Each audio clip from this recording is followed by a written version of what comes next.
पूरे भारत के शंकराचार्यों को चुनौती है, पूरे भारत के रामभद्राचार्यों को चुनौती है, मुझसे शास्त्रार्थ कर लें और सिद्ध कर दें।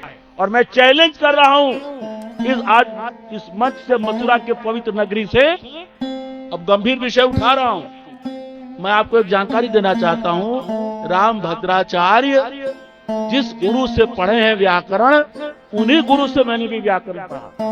ये पब्लिकली बोल रहा हूं। झूठ बोलना बहुत बड़ा पाप है।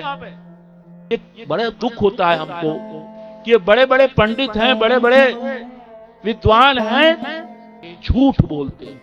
इसमें कोई शक नहीं, रामभद्राचार्य विद्वान नहीं है, लेकिन दुख इस बात का है विद्वान होते हुए भी स्वार्थ में आकर के झूठ बोलते हैं, झूठ बोलते हैं। उन्होंने कितना बड़ा झूठ बोला, उन्होंने ये झूठ बोला कि परमात्मा को निराकार कहा जाता है, लेकिन निराकार का मतलब आकार रहित नहीं है। निराकार का मतलब उसके साकार का खंडन करना नहीं है, उन्होंने कहा।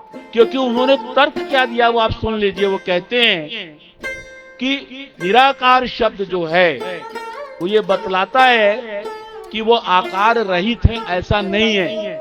क्योंकि आकार रहित होता तो परमात्मा को अनाकार कहना चाहिए था।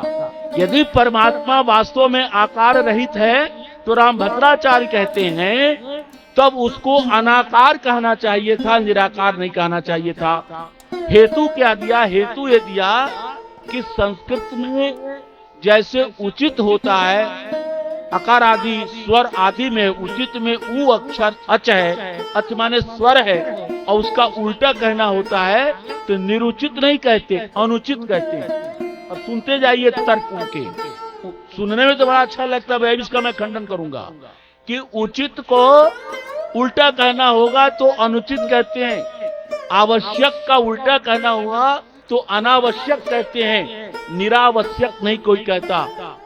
उचित का उल्टा निरुचित नहीं कहता। यदि वास्तव में परमात्मा आकार रहित होता तो उसको अनाकार कहा जाता, निराकार नहीं कहा जाता। ये बात सुनने में अच्छी लगती है, और इसलिए अच्छी लगती है कि जो पत्रकार प्रश्न कर रहा था वो पत्रकार कोई संस्कृत के व्याकरण का तो पंडित था नहीं।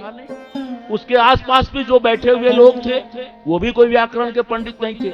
सब लोग ताली बजाने लगे, वाह कितनी बड़ी बात कहती।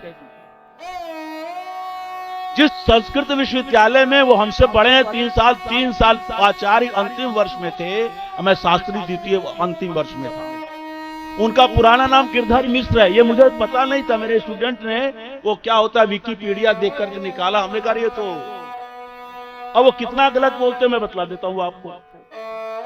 ये बताइए कि आधार का उल्टा निराधार होता है कि नहीं? आधार रहित को निराधार बोलते हैं कि नहीं?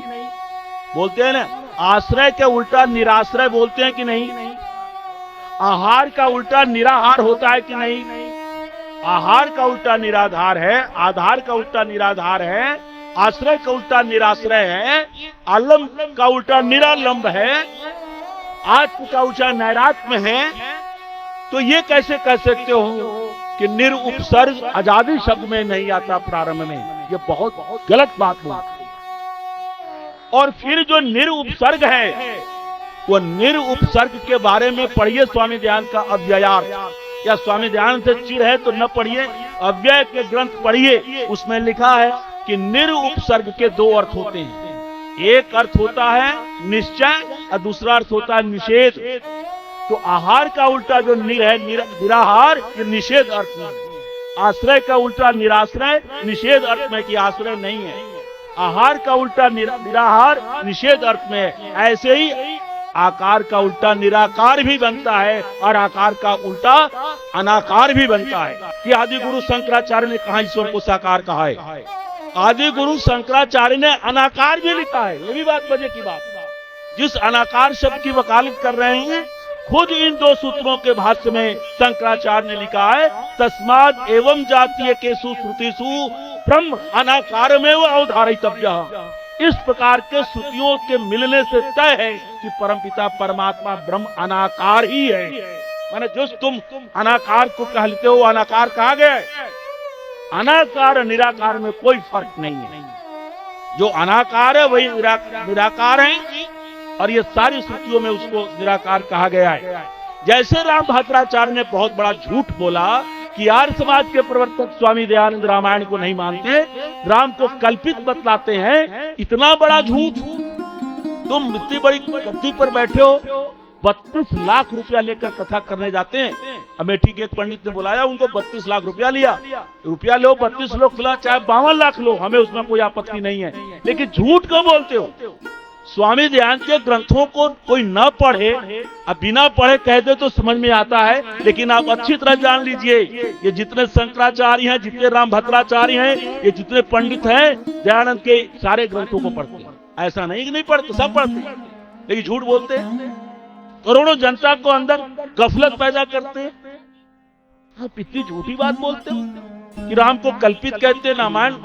अरे हम तो इस बात को भी चुनौती देते हैं कि मूल वाल्मीकि रामायण में राम का जो चरित्र है, उसकी एक एक बात से आर्य समाज इत्तिफाक रखता है, एक एक बात से इत्तिफाक रखते हैं हम। लेकिन राम का अवतारवाद, राम के ऊपर बहुत सारी बातें बाद में प्रक्षिप्त कर दी गई हैं, और बड़ौदा संस्करण ने, बड़ौदा जो क्रिटिकल एडिशन निकाला है वाल्मीकि रामायण का, उसमें से उन्होंने हजारों श्लोकों को निकाल दिया है प्रक्षेप। तो ये लोग गलत बात का प्रचार करते हैं। जिस मंत्र में स्वामी दयानंद ने वेदों के आधार पर ये आर्य समाज का दूसरा नियम बनाया, सबसे जो तीसरा नियम है, वेद सब सत विद्याओं का पुस्तक है, और वेद ही अकेला ऐसा ग्रंथ है जो परमात्मा के वास्तविक स्वरूप को बतलाने वाले जितने भी संसार में ग्रंथ हैं, चाहे वो जंदावेस्ता हो, चाहे तौरेत हो, या जबूर हो, या इंजील हो, या कुरान हो, या बाइबिल हो, या तुम अभिधम पिटक हो, सूत्र पिटक हो, विनय पिटक हो, भागवत हो, महाभारत हो, पुराण हो, स्मृतियां हो, जितने भी ग्रंथ संसार में धार्मिक संप्रदायों के ग्रंथ हैं, उन सब में केवल और केवल वेद ही एक अकेला ग्रंथ है जो परमात्मा के वास्तविक स्वरूप को बतलाता है। वेद का प्रसिद्ध मंत्र है, सब प्रयगात शुक्रम अकायम अग्रणम अस्नाविरम शुद्धम अपाप विद्धम कबीर मनीषी परिभू स्वयंभू याथा तत्तो अर्थान व्यदधात शाश्वतीभ्य समाभ्य। शंकराचार्य ने वेदों का भाष्य नहीं किया, लेकिन बड़ी खुशी की बात है कि यह जो मंत्र है यजुर्वेद के 40वें अध्याय का मंत्र है, और यजुर्वेद का 40वां अध्याय ही ईशोपनिषद है। इसलिए आर्य समाज के प्रवर्तक स्वामी दयानंद ने कहा, वेदों के आधार पर कि ईश्वर सच्चिदानंद स्वरूप, निराकार, सर्वशक्तिमान, न्यायकारी, दयालु, अजन्मा, अनंत, निर्विकार, अनादि, अनुपम, सर्वाधार, सर्वेश्वर, सर्वव्यापक, सर्वांतर्यामी, अजर, अमर, अभय, नित्य, पवित्र और सृष्टि करता है, और उसी की उपासना करनी होगी।